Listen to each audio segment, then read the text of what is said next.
کہ اے محبوب ہم نے آپ کو سارے جہاں کے لیے رحمت بنا کر بھیجا. وہ ہر عالم کی رحمت ہے کسی عالم میں رہ جاتے. وہ ہر عالم کی رحمت ہے کسی عالم میں رہ جاتے. یہ ان کی مہربانی ہے کہ یہ عالم پسند آیا. میرے آقا حضور تاجدار مدینہ صلی اللہ علیہ وسلم ہر عالم ہر جہاں کے لیے رحمت ہے.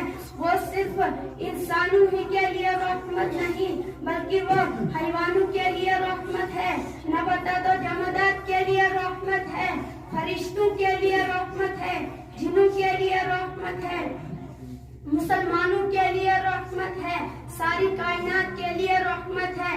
وما ارسلناک الا رحمۃ للعالمین. اے محبوب ہم نے آپ کو سارے جہاں کے لیے رحمت بنا کر بھیجا ہے. وہ اپنوں کے لیے رحمت, دوسروں کے لیے رحمت, دوستوں کے لیے رحمت, دشمنوں کے لیے رحمت, عورتوں کے لیے رحمت, مردوں کے لیے رحمت, بچوں کے لیے رحمت, جوانوں کے لیے رحمت, بوڑھوں کے لیے رحمت, یتیموں کے لیے رحمت, مسلموں کے لیے رحمت, بیواؤں کے لیے رحمت, زندہ دردور ہونے والی بچیوں کے لیے رحمت, بے کسوں کے لیے رحمت, بے بسوں کے لیے رحمت, پھر انسان کے ہر طبقے کے لیے رحمت, گوروں کے لیے رحمت, کالوں کے لیے رحمت, سرمایہ داروں کے لیے رحمت, مزدوروں کے لیے رحمت, مشرق والوں کے لیے رحمت, مغرب والوں کے لیے رحمت, سب کے لیے رحمت. وما ارسلناک الا رحمۃ للعالمین. اے محبوب ہم نے آپ کو سارے جہاں کے لیے رحمت بنا کر بھیجا ہے. خدا تعالی نے اپنے لیے رب العالمین فرمایا ہے اور اپنے محبوب کے لیے رحمت للعالمین فرمایا. گویا جس ذرے, جس پتے اور جس قطرے کا خدا رب ہے اس پتے, ذرے اور قطرے کے لیے حضور رحمت ہے. گویا جہاں خدا کی ربوبیت ہے وہاں حضور کی رحمت ہے. خدا جس چیز کا رب ہے مصطفیٰ جان رحمت اس چیز کے لیے رحمت ہے. وما ارسلناک الا رحمۃ للعالمین. اے محبوب ہم نے آپ کو سارے جہاں کے لیے رحمت بنا کر بھیجا ہے. میرے آقا صرف اپنے غلاموں ہی کے لیے رحمت نہیں اپنے دشمنوں کے لیے بھی رحمت ہے. صرف مسلمانوں ہی کے لیے رحمت نہیں کافروں کے لیے بھی رحمت ہے. تیری چوکھٹ پہ سجدے کو تڑپتی ہے جبھی مولا, جو ملتا ہے تیرے در سے نہیں ملتا کہیں مولا. تیری چوکھٹ پہ سجدے کو تڑپتی ہے جبھی مولا, جو ملتا ہے تیرے در سے نہیں ملتا کہیں مولا. میرے مولا کہاں جائیں لیے اپنی فدا اب ہم. میرے مولا کہاں جائیں لیے اپنی فدا اب ہم. فلک بھی ہے خفا ہم سے, خفا ہم سے زمین مولا. تیری چوکھٹ پہ سجدے کو تڑپتی ہے جبھی مولا, جو ملتا ہے تیرے در سے نہیں ملتا کہیں مولا.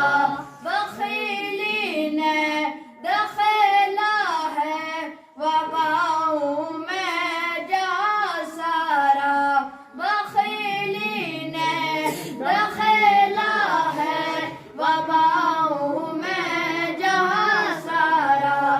سخاوت کے جہانوں کا بنا ہم کو مکی مولا. تیری چوکھٹ پہ سجدے کو تڑپتی ہے جبھی مولا, جو ملتا ہے تیرے در سے نہیں ملتا کہیں مولا. بہت ہی زنگ ہے یا رب ہمارے دل کے باغوں میں, بہت ہی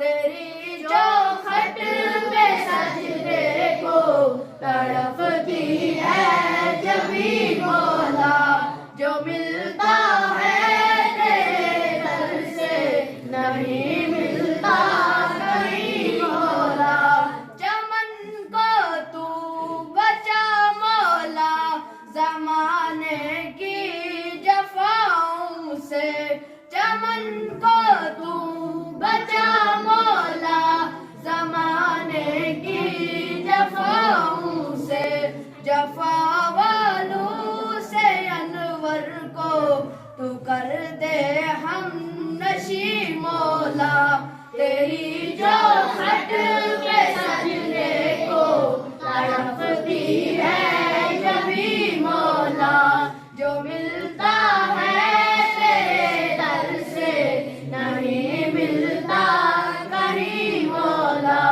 جب مردے کو دفن کرتے ہیں تو قبر سے آواز آتی ہے، اے شخص اے شخص تو کتنا غافل اور بے فکر تھا، تو پوری عمر میرے سینے کو رونگتا رہا، حالانکہ تو جانتا تھا تیری آخری منزل میں ہوں اور میرے اندر کیڑوں کی پناہ گاہ ہے، میں وہ رنج و تکلیف کی جگہ ہوں اور میں وہ ہیبتناک جگہ اور مقام ہوں جہاں اندھیرا ہی اندھیرا ہے۔ افسوس تو نے کبھی بھی یہ نہیں سوچا۔ یاد رکھو قبر کہتی ہے میں ان مرنے والوں کے کفن پھاڑ دیتی ہوں، خون سارا چوس لیتی ہوں، آدمی کے جوڑ جوڑ جدا کر دیتی ہوں۔ ہم اپنے بد اعمالوں کی وجہ سے اپنی آخری منزل کو بھول گئے، ہم خالق و مالک کو بھول گئے، ہم دنیا میں آنے کا مقصد بھول گئے، ہم موت و قبر کو بھول گئے، ہم اپنے اوپر قضا کے آنے والے وقت کو بھول گئے، ہم قبر میں منکر نکیروں اور وہاں کی تنگی تاریخ کو بھول گئے، ہم پلسرات پر سے گزرنے کو بھول گئے،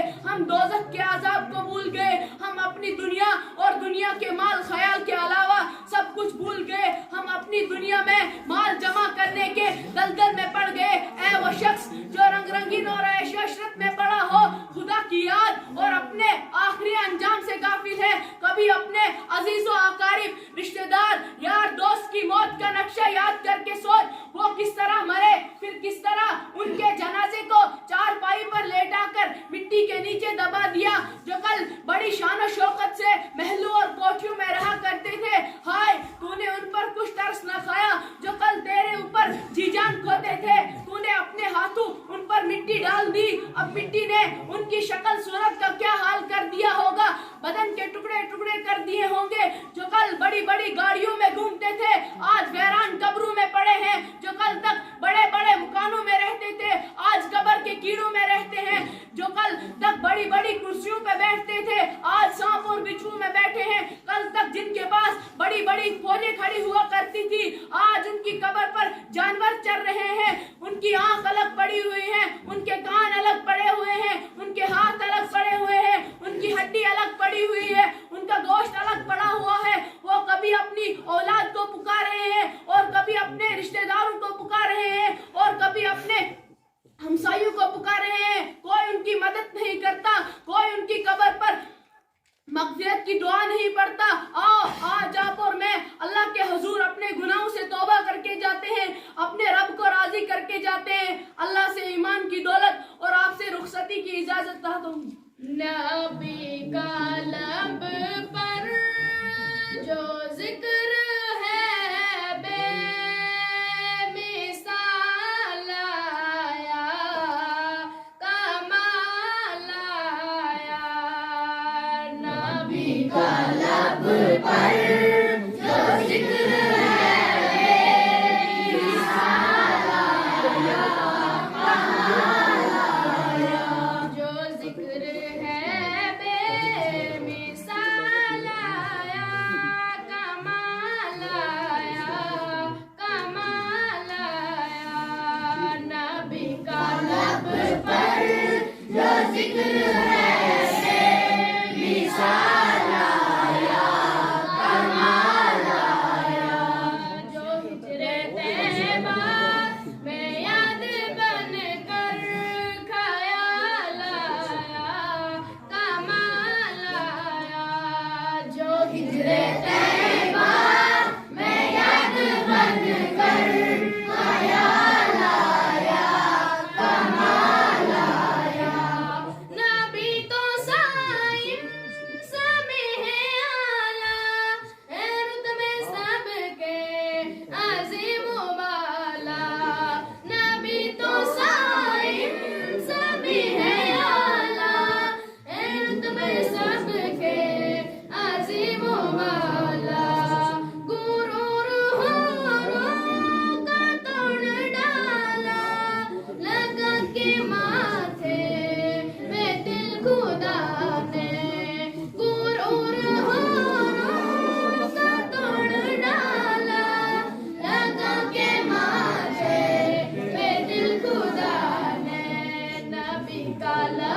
پر جو ذکر ہے بے مثال آیا کمال آیا. کچھ وہ ہیں جو علم غیب دیکھ کر دولت ایمان سے مالا مال ہوتے ہیں، اور کچھ وہ ہیں جو ایمان کا دعویٰ کر کے بھی حضور صلی اللہ علیہ وسلم کی غیب دانی کا انکار کرتے ہیں. شرح قصیدہ بردہ میں مذکور ہے کہ ابو جہل نے حبیب یمنی کو خبر بھیجی کہ مکہ میں محمد بن عبداللہ ایک نیا دین لے کر آیا ہے، اس دین کی اشاعت بڑی تیزی سے ہو رہی ہے، لہٰذا خبر پاتے ہی تم جلد مکہ پہنچ جاؤ تاکہ لوگوں کو اسلام سے روک سکو، ورنہ پھر ہمارے دین کی خیر نہیں. مکہ والوں پر تیرے بے شمار احسانات ہیں، لوگ تیری بات مان لیں گے. وہ خبر پا کر جلد مکہ پہنچ گیا. ابو جہل نے اس کی بڑی خاطر تواضع کی اور یہاں کا سارا ماجرا بیان کر دیا.